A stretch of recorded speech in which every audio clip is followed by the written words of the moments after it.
Thanksgiving Eve, everybody. Welcome to another episode of our Entertainment Exposed with my very special host, David Reddish. We are here every Wednesday recording for you, and it goes up on YouTube, iTunes, iHeartRadio, Spotify every Friday, where we talk about the week in entertainment with a little bit of a queer twist, see what that brings to the discussion.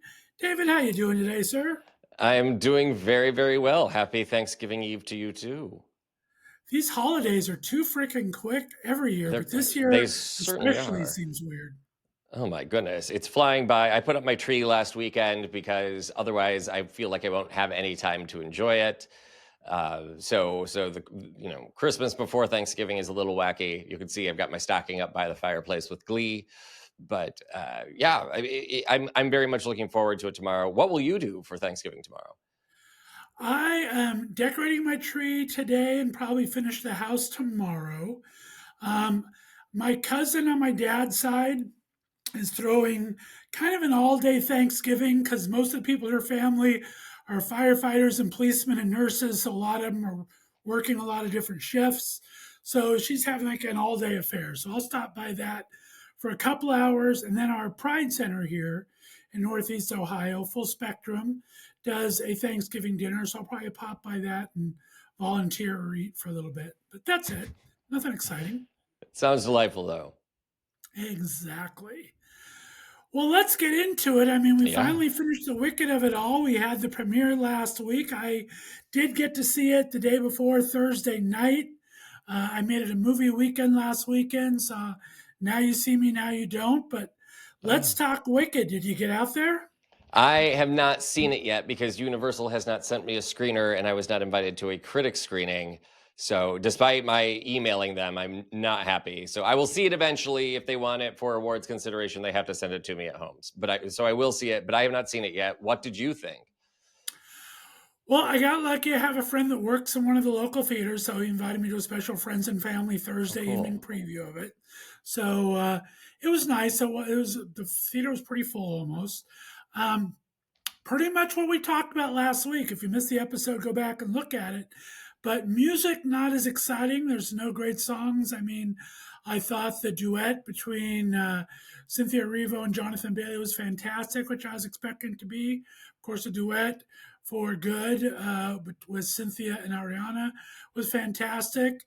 The new songs, like most people said, were nothing to write home about, but they were okay. But I enjoyed it for an overall movie. Like I said, um, you couldn't have fit the entire movie into one showing. I think you No. could have probably cut 20 minutes off Wicked 1 and probably did this one in an hour and 20 minutes. But I don't think you could have, unless you want to be there all day, I don't think you could have done one movie. So everyone said it's a money grab. I think it was a smart idea to play it this way. And as we talked about, the second half is just not as dynamic as the first, but I Yeah. enjoyed it. The rest of the theater did too. So That's good great. on I mean, you. I'm You hearing enjoyed it. I wonderful think you're going things. to I'm see it. hearing Ariana Grande is spectacular in it, and she's currently the front runner for Best Supporting Actress, according to the Hollywood Reporter. So She that's has a great exciting. arc. I mean, she has a couple, I'd say probably two of the most dynamic moments in the film were with her. So she had a fantastic arc in this, where Elphaba was the queen of one. I think Ariana's the queen of two here. So, yeah, That's cool. I think you've heard right. So very good. What do you have? And I did like Now You See It, Now You Don't. I've been a fan of the Oh franchise yeah, for a while. I enjoyed this. They set it up to continue more movies, and I thought it was done very well. And it was at a shorter clip. I think it was like an hour and 35 minutes, and used all the time wisely. So it was a good setup for a new group of magicians, and I enjoyed it quite a bit actually. I'll check it out once I get a screener for it. I'm excited. Well, let's talk about screeners. I mean, we've Yeah. talked about it on the show before. We are both in a couple of critics groups, and that's kind of what you've done for a living forever, what I do quasi for a living the last 10 years. And it's end of year season time, so we're getting about what, 3 screeners to 10 screeners a day in our Yeah, inbox at because least. everything is video stream now. Um, I got my neon box. You get your neon box I yesterday? got my neon box. I look forward to Neon every year. If you Neon has some great box they send out every year, full of different movies. Probably my thing I look most forward to every year. So we're getting quite a few stuff. I also feel it adds more pressure to the holidays because there's a lot of movies to see, my friend. Yes, that is absolutely true. Well, I'm working on two different projects right now. I'm painting a new painting for the background here, and I'm working on a new coat, a fur coat that I'm designing and Nice. sewing. So having the movies on, this is how I get through screeners, and it maybe is not always the best way, but it's the only way I have the time to do it. So I just watched One Battle After Another, finally, which is absolutely splendid. I'd say Paul Thomas Anderson is almost a lock for the Best Director Oscar this year. It's a fantastic film. I enjoyed every minute of it, and it's funny. And I didn't hear, everyone was raving about it, but they said it's a serious drama. It's funny. It's Nice. supposed to be funny. So there are parts of the movie where I'm just cracking up. I can't imagine what other people were thinking that it was so horrifying. But oftentimes, horror and comedy are very, very close to one another. Right, exactly.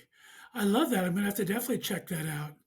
What's on your top stories this week in your side of the screen here? Well, I want to start back with Broadway. It's so funny because you and I have been doing this for so long, and it's very seldom we start in the world of theater, but that's where we're starting the past few weeks. And I wanted to jump right back into it now because subsequent to our conversation last week about a new musical called The Queen of Versailles, with music and lyrics by Stephen Schwartz, who also wrote Wicked, and Kristen Chenoweth, who was in the original production of Wicked and who is the lead in this new musical, they just posted their closing notice after 1 week of a run. They will be closing at the end of the year. The show is going to be a major financial disaster for all the backers. They're going to lose between, I think, $15 and $20 million, possibly more than that. And it is a big, big dud. It is a dud musical. And I don't take any particular pleasure in saying that, but it is what it is. And the New York Times also ran a story this week about how most of the new musicals this year have all been major, major bombs. Right. Revivals tend to be doing a little bit better. And the sort of tourist shows, the Wicked, The Lion King, the typical sort of, big family musicals, those seem to be doing very, very well. But the newer musicals are all tanking. And I have thoughts on this, partially because it seems like a lot of them are trying to be tourist musicals, and that's just not what people are wanting to see. I don't know anybody that wanted to see Betty Boop the musical, but nevertheless, we got Boop the musical. I don't know anyone that wanted to see Queen of Versailles as a musical. It doesn't, as we talked about last week, it's not something Yeah. that cried out for a musical treatment in my mind. And sometimes that works. There have been plenty of bizarro musical plots in the past, but I don't understand those. The lead characters are not exactly relatable people, and so I don't understand why anyone would want to make that into a musical. It's getting to be a dicier and dicier proposition to stage even musical revivals on Broadway.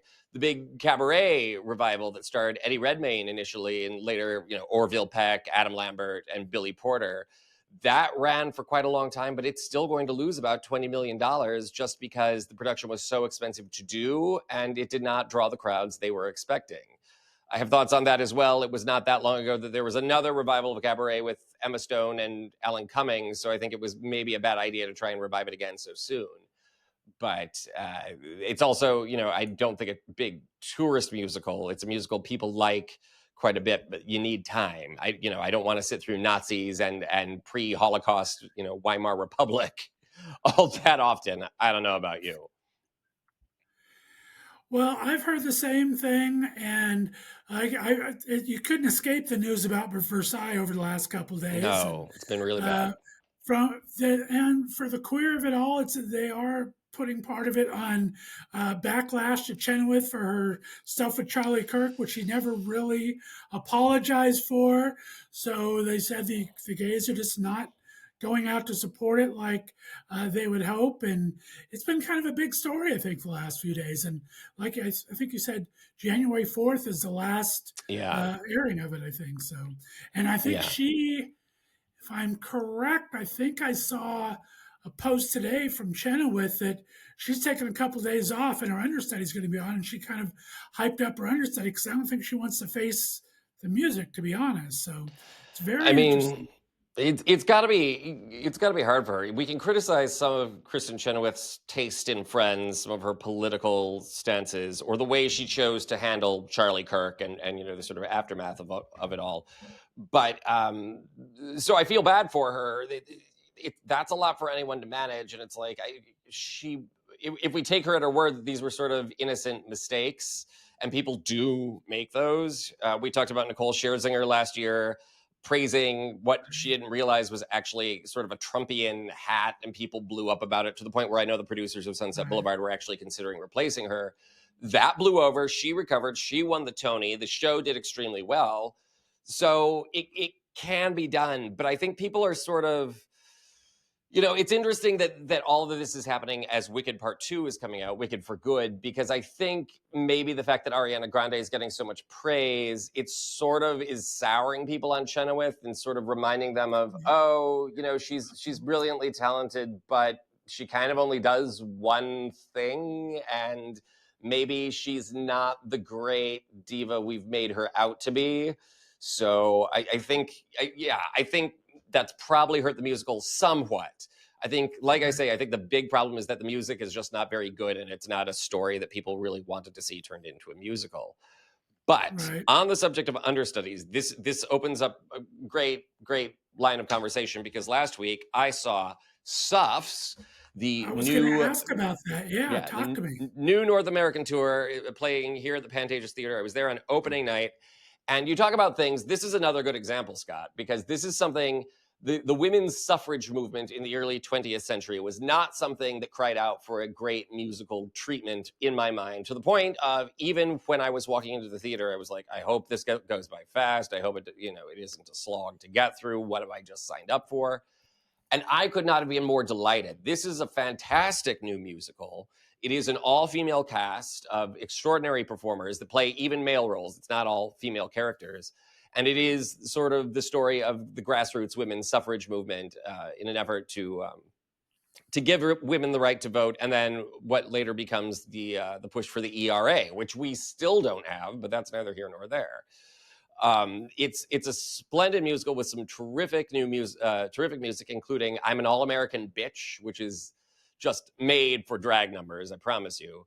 And speaking of understudies, the producers were there to sort of kick off the show in LA. They came out to thank everybody. However, one of the lead roles, the role of Mulholland is her name, was played by an understudy, Amanda K. Lopez. And I would not have known it. This was a last minute addition. There was no big announcement going into the theater. I did get an email saying that, due to a last minute emergency, she would be taking on this role. You would never have known it because she's a fantastic actress. She is a born star. She held her own with every single person on that stage and was actually the standout. So it was a huge shock to me when, after the show, they announced, oh, she's the understudy going on. This woman, you would think she's been doing it for years. She's absolutely wonderful. And it's interesting because on the subject of understudies, this is something I've heard for many, many years, that oftentimes, especially in a big tour where it's like the first big tour of the show, like Suffs, or whether it's a brand new musical like Queen of Versailles, the understudy is often pretty awesome, sometimes even better than the lead. I've heard from people who see it. Right. For example, Cabaret. This is not the Cabaret with Eddie Redmayne. This would be the Cabaret with Emma Stone from years back. A friend of mine went to see it because she was in it, and she happened to be out that night, and he saw her understudy and said this woman was fantastic, that she was born to play this part. And I think it's because the understudy is there just like sort of like I don't want to equate them to dogs like begging at the table, but it's like these people are starving. They're ready. They know they can take on the part. They know they can be great with it. So as soon as that opportunity arises, they turn it on to 11, and they just go all in on it, and it's fantastic to watch. Ms. Lopez in Suffs was absolutely splendid. The thing that I appreciated about it that I did not expect is it is the story of women's suffrage, but it's also kind of the story of every grassroots political movement. I'm sure many of our listeners will identify with this, people who have done grassroots campaigning for Barack Obama or Hillary Clinton or Joe Biden or Kamala Harris, people who pushed for marriage equality, people over the years who have pushed for different women's rights. It's the civil rights movement, it's the LGBT rights movement. It is every movement in American history because they all kind of have the same symptoms of we need a wealthy backer, we need a celebrity to be our spokesperson. Okay, I'm bickering over stupid crap with somebody else, so I'm going to go off and start my own, sort of rival movement, even though we kind of want the same things. It's all very interesting to watch. It is also very queer, which is something of a twist in the show, but it's something that's there if you're paying attention the entire time. I picked up on it. I can't stress enough for somebody who is just itching to see a great new musical. Suffs is it. I would not have expected it, but it's absolutely splendid. I'm so glad to hear that. I told you a little bit last week. One of my previous guests and online friends, Tom D'Angora, was one of the producers on it on Broadway, along with Hillary Clinton and a group of about nine or Yeah. 10 other producers, of course. And we had talked about the time, and he was very excited for it to come. And it didn't have a super long run on Broadway, but they were excited they got enough great response that they knew it was going to be a touring production one day. Yeah. And so I was excited. Tom is an excellent producer. He's done Naked Boys Singing on Broadway and brought it to Vegas. He also did How to Dance in Ohio and produced a lot of great things. And him and his husband, Michael, took over the West End Cafe and Laurie Beecham Theater that was in a Oh, lot of trouble in New York. And him and his husband bought it and are now running that full time. So they're bringing some great old Broadway back to the theater. And I can't wait next time I get to New York to visit him and his husband, all the stuff they've done for West Bank and Laurie Beecham. But he was a strong producer and just had great things to say about it. I love what you're saying about the understudies. I think they're really getting recognized by the principals as well. I know Megan yeah. Hilty always shouts out whenever her understudy comes on and Death Becomes Her and other things she's done. And I think that's, like you said, so much unsung talent you don't see until you see them. And then it's Yeah. like, wow, where have they been, right? Right. And it's our loss when we don't see these people go all in on it. It truly, and it's unfortunate. But so I was thrilled to see Amanda Lopez get her moment in the sun, steal the show from all the top billed performers, and I would watch her do just about anything else. I think she's fabulous. I also thought this week, moving out of theater, we should talk about films a little bit because Thanksgiving movies, it's interesting. People have asked me about this over the years, and I'm like, is that really a genre? It kind of is. They kind of get lumped in as other, with like Christmas movies as like other holiday movies, right? But there are some splendid Thanksgiving movies out there, some of which, many of which are very, very queer. So I wanted to share a few titles, if we can throw those out right now. Starting with Friendsgiving. This is a film from 2020 that stars Kat Dennings, Malin Ackerman, and Jane Seymour. Yes, Dr. Quinn, Medicine Woman. And I went into it. It's about a group of friends in Los Angeles that host a Friendsgiving dinner every year. And of course, all hell is breaking loose because it's a screwball comedy, and that's just how these things work. But I was absolutely bowled over by how funny it really is with its observations about Los Angeles, its observations about middle age, about, oh, this person's having a baby. I hate children, but I still want my friend around. That means we got to put up with the baby. And oh, mom's coming. This is going to be stressful. It's a very, very funny movie.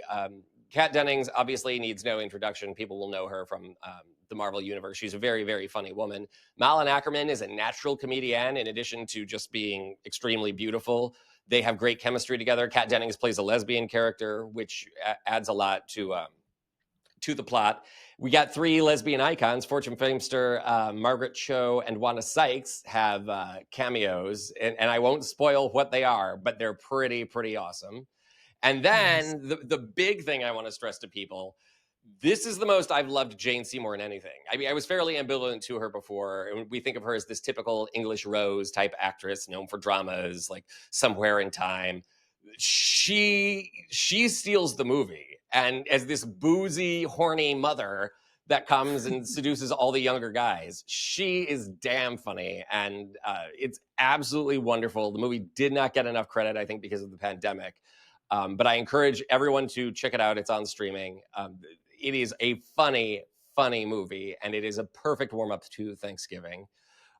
Speaking of lesbian comedies at Thanksgiving, it's funny how these seem to be a pattern, but Les Bomb, which is another terrific family Thanksgiving film that was written, directed, and stars an actress named Jenna Lorenzo. People will recognize her. She's a frequent collaborator with the Farrelly brothers. She was in Green Book, for example. But with this movie, this is very much her story, and it's very much a display of her talent. She's a fine director, a very good actress. The movie also stars Cloris Leachman, Bruce Dern, and Steve Guttenberg. And it's about a woman trying to come out of the closet as a lesbian on Thanksgiving. And it's another screwball comedy that's just wacky, wacky fun. And for anyone who is mourning the loss of Cloris Leachman, fans of Phyllis or any of her, she was in everything, like television, movies. Yeah. She did all kinds of stuff, Dancing with the Stars, for goodness sakes, which kind of gave her this weird renaissance. Anyone missing Cloris, this is a fantastic Cloris Leachman performance as the nutty grandma. Could not be funnier. It is so much fun to watch, and it's a wonderful, wonderful queer story on top of it. Um, the third one I have is called Home for the Holidays, which was directed by a lesbian, Jodie Foster, stars Holly Hunter, Charles Durning, Anne Bancroft, and Robert Downey Jr. in one of his best early performances, where he plays the wacky gay brother. And it's similar plot to these other two of hijinks ensue when the family gets together for Thanksgiving and everyone's passive aggressive. But it's a wonderful, wonderful movie. Great performances by Hunter, by Downey, and it shows that Jodie Foster is a real director. She knows how to run a movie. So it's interesting to look at now in the context of time, because this is before Downey got clean, but he still manages to hold it together in the movie. And then it's interesting because Jodie Foster was always very discreet and still remains discreet about her personal life, though she's now open about the fact that she's with a woman. It's interesting to see her story in the context of the movie and the sort of echoes that are there. And I think a lot of queer people will relate to that. I think a lot of them will recognize and empathize with her and with the main characters in this movie. But even if you don't, it's just a really, really fun time. Something great to throw on while you're in the kitchen getting ready. Those are some great recommendations. I appreciate all of those. Kind of future looking and keeping in the lesbianic mode, so to speak. A couple of stories that came across my feed this week. Um, Billie Eilish is doing a 3D concert movie being co directed by her and James Cameron, of all Oh, people. It's covering her Hit Me Hard concert, and that'll be coming out in March. So it should be very interesting. I do like her music a lot, and she's been very open about her different relationships she's had in the yeah. past, and her same-sex attractions. And also that I thought was kind of fun. There's a dark comedy being filmed right now in New York. Sofia Vergara has joined the cast. Oh, It's called Thumb, but it includes Aquafina, who's very oh, ambiguous and doesn't really. It has Kate McKinnon as part of oh, it, and it has fantastic. The girl that's going to be Supergirl. What's her name? Millie oh, Alcock. And yes. so she's kind of known for Game of Thrones, the dragon movie. She kind of played a lesbian character in that. And she'll be leading this. So, principal photography's been in New York, and it's just going to be a very dark comedy, not a lesbian movie, but a lot of some icons from it. It should be a fun movie to see in the future here. So, I'm looking forward to that as well. Great cast. It sounds like a lot of fun. What else do you have on your plate, my friend? Well, tomorrow I'm going to have everything on my plate. That's kind of the point. Like I say, I need to get to work on in the kitchen. I celebrate. This is fun, and I'd love to share. I have kind of a Thanksgiving ritual when I go into the kitchen. I get out vinyl records and I play the Oh, records while nice. I'm in the kitchen making my cheese ball or my pies or what have you. It's a way for me to memorialize my grandparents that I spent every Thanksgiving with while they were alive. I miss them terribly, of course, but it's a fine tribute to them because I play records that they had, and I don't know, I get nostalgic. It takes me back to the smell of grandma's. My grandmother was not known for being a great cook, may she rest in peace, but she made the best turkey I've ever had. They had this. It was an actual turkey roaster from the 1940s. I think we figured out it was from 1943 or something crazy like that. It was not a grounded plug. It was a little two-prong plug. You plugged into the wall, and we were all, wondering if it was going to start sparking. But it made the best turkey ever. This pressure cooker thing. Grandma would get up at 6 o'clock in the morning, even well into her 80s, stuff the turkey and lock the thing down. And by about 2 or 3 o'clock, the house smelled like heaven, and everybody was ready to eat. So I'm very much looking forward to that, spending time with grandma and grandpa, at least in my thoughts, as I go into the kitchen. And then I have all kinds of other things I got to work on. So it's not going to be a That's dull a moment great for me. memory to have and a great way to honor them. So, Yeah, absolutely love that. This is my first holiday without my mom, so it's a little bittersweet. sure. I'm kind of getting through it and everything, but it just hits you in weird ways. So, I Yeah. love little things like that, like a record or a smell or a sound. Um, I was kind of freaking out the last 2 weeks. My mom, uh, she read cookbooks like most people read novels. She had Oh, wow. over 150 cookbooks and over Oh, 400 wow. cooking magazines around the house when she passed in June. But I haven't been able to find her main recipe book of all of her favorite recipes. So Hmm. I called both my brothers and they can't find them. So I think it might be in the garage when we had been cleaning out. But there's a couple recipes we did every holiday. So I'm trying really hard to look for that to get them by Christmas. I'm not gonna have anything for Thanksgiving, but you're right. I love that. It's a great way, an album or a vinyl or something. Anything we have to remind us of loved ones around the holidays is awesome. So I Yeah. love that. Two quick stories I'll give out before we think of anything else. But Yeah. one silly fun thing that was announced this week, Adam Shankman is teaming up with RuPaul to put a very screwball comedy out called Stop That Train. I It's haven't doing heard a about lot. It's going to be this. co-produced by World of Wonder. Have a lot Okay. of the queens in it: Ginger Minge, Jujubee, Brooklyn Heights, Latrice Royale, Marsha. Very screwball train comedy. Think Mel Brooks, but just think RuPaul and Adam Shankman. So that's got a March release date that came out this week, and that's going to be just some camp fun. And of course, this weekend, if you're a TV watcher, the final season of Stranger Things is coming out, Yeah. and it's very much Tonight. going to Yeah. address the gay rumors, gay probably fact from the original source material of two of the main characters. So they're Yes. going to have they kind of be I forget the guy's name. It's Will and Noah Schnapp Mike are plays the Will. two Yeah. characters, right? Yeah. And so that's gonna be a main plot of Stranger Things 5. The final season starts this weekend. So if you're looking for that romance to heat up, they're going to address that this weekend as well. I have to say, I've been a casual fan of Stranger Things. I didn't quite go nuts for it the way everyone else did when it first came on. I don't have a lot of 80s nostalgia, but it is very well acted, very well written, and it's a lot of fun to watch. I have to say, season 4 that came out whenever that was, it takes forever to get a new season of anything anymore. Right. But when season 4 came out, I was bowled over. It was so epic, and I was so impressed by the storytelling and the way they have integrated queerness into the story so organically and so gently in a way that feels very natural and it feels very respectful to the queer community. I'm extremely impressed by.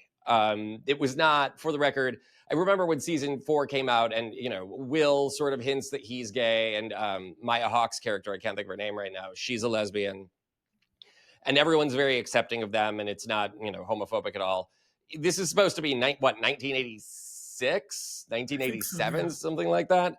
And it's a fantasy. There's no way in hell I would believe anybody in rural Indiana, because remember, I'm from rural Illinois. There's no way I would believe people would just be that accepting and welcoming, and there would be no talk about what if you get AIDS or something like that, because Right. that is the reality of the time in which we lived.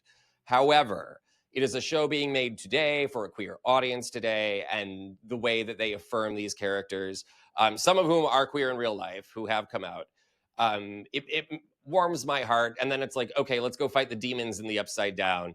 That's how I live my life. I want to hang out with queer people, and I want to go fight fantasy demons and monsters and use my superpowers and everything.